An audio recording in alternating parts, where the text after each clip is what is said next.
এই যুগে যদি দিনদার মানুষ চিনতে চান, সবচেয়ে বড় মার্কাগুলোর মধ্যে একটা হলো যে দেখেন যে পয়সার টান আছে কিনা। পয়সার টান খুব বেশি আছে তো বুঝবেন যে লক্ষণ খারাপ। গেট আপ সেট আপ দিনদারের ভেতরে কি নাই। আমাকে অনেক জিজ্ঞেস করে ভালো হুজুর খারাপ হুজুর চিনবো কিভাবে? আপনারা বলেন ভালো আলেমদের সান্নিধ্যে থাকতেছো বলতে।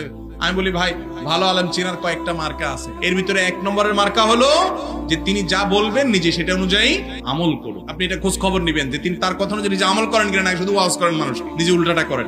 এক। দুই নম্বর হলো ফরজ আমলের পাশাপাশি নফল আমলের পাবন্দি করেন, তাহাজ্জুদ করেন, ইশরাক করেন, চাষ্ট করেন, যাকাত দেওয়ার পাশাপাশি দান দক্ষিণা করেন। এক কথা নেক আমল করার আগ্রহ তার মধ্যে আছে, এটা খেয়াল করবেন আছে কি। নাম্বার তিন, পয়সার টান আছে কিনা। পয়সা সবারই দরকার আছে, কিন্তু মোহ আছে কিনা। টান বলতে আমি মোহ বলতেছি, লোভ, যে পয়সা ছাড়া কিছু বুঝি না, খাই খাই ভাব, এটা আছে কি। তো এই তিনটা আলামত দেখে আপনি ভালো মানুষ নিরূপণ করবেন।